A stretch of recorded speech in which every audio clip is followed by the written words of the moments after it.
All right, we're gonna look at square roots of a function.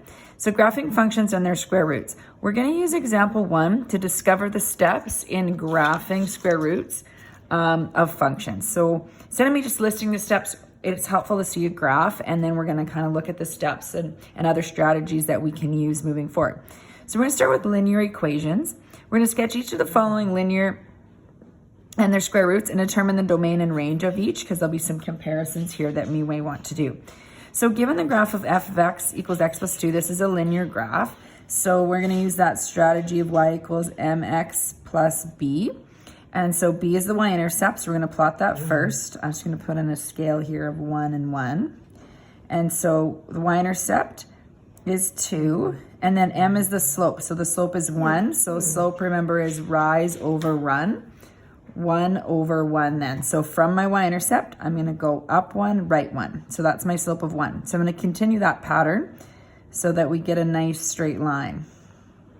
Okay, now normally I have a ruler handy, I just don't happen to have one right next to me here. So I'm going to do my best to get a straight line. That's actually pretty good.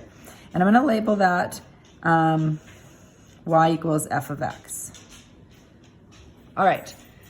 Let's do the domain and range of this. It's a perfectly straight line. The domain is simply xe reals, and the range is ye reals.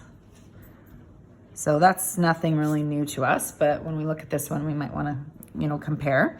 Okay, so then we're going to sketch the graph of y equals the square root of f of x. So normally eventually, what we're going to learn is how can I use this to help me? But for right now, I'm going to base it on the equation. So if this is really the square root of f of x, okay, this is then the equation y equals the square root of what f of x was, which is x plus 2. So this would mean I'm going to sketch the square root of y equals the square root of x graph, shifted left 2. Okay, I'm going to use a red pen just so this stands out a little bit better for you. So I'm going to go over left 2. I'm going to sketch that root graph. So remember, we go over 1, up 1. I'm going to go over 4. And then when I square root 4, I would have gotten 2. So I have this shape right here, this curved shape. So that's going to be y is equal to the square root of f of x. Make sure it goes through both of these points, and it does go above this line a little bit, which is something I'm going to talk about in a little bit more detail down here. Okay, the domain, there is a restriction. So the domain is a restriction. It must be greater than 2. So we're going to say x such that x is greater than or equal to negative 2, where xe reals.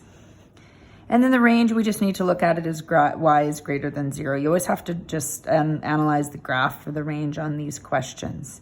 Okay, so now I'm going to show you how this graph can lead to the steps that we're going to have, okay? So in step 1, okay, if you were to be asked this using another strategy, in other words, let's say I didn't want to use the equation when I say another strategy, and I wanted to use this straight line and just draw this root graph based on that, we would first sketch then y equals f of x, which I did here.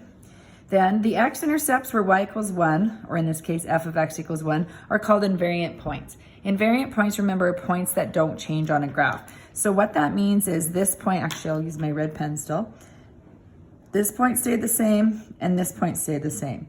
The reason that's the case is if I was to square root 1, the square root of 1 is still 1, and the square root of 0 is still 0. So that's how come there's no change.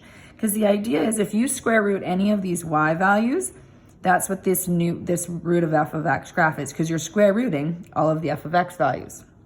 Okay, in step 3 here, it says the graph of y equals f of x is slightly above the graph of y equals f of x between the points.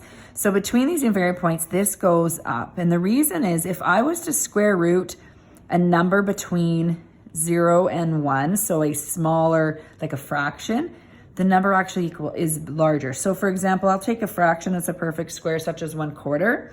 The square root of 1/4 is 1/2. Let's try another one, a perfect square, 1/9. If I was to square root 1/9, it's 1/3, okay? So the square root is larger. So that means between these invariant points, I sometimes call this the bubble or the bump. It bubbles up above. Now you wouldn't want to make sure, it's too big, but it's there. Okay, number 4, excuse me, the graph of y equals the square root of f of x is below the graph of y equals f of x when f of x is greater than 1. So in other words, all of this part of the graph here, this new red graph became below it. Okay, basically to find these points, you're going to square root all of the y values. Okay, so for example, this was the point 4. When I square root of 4, I've got 2. If this graph was longer, I'd square root 9, and my next point would be 3. Square root of 2 is 1.4. I didn't plot that point, but you can see that's about 1.4. Could put it a little lower, I guess. Okay, the x-intercepts will also be the endpoints, and there'll be no negative y values. So this will be your endpoint, and that's just like if I tried to square root a y value of -1, you can't square root a negative y value. So all of your graphs, anything below the x-axis is going to disappear, and then you square root everything else. So I put this reminder here. Remember to square root the y value. So if you forget any of these rules and you just remember this, the graph will come together. So if I just show you that, if I have this y equals f of x and I just start square rooting, so I'm going to start with my first perfect square here. So 4, square root of 4 is 2.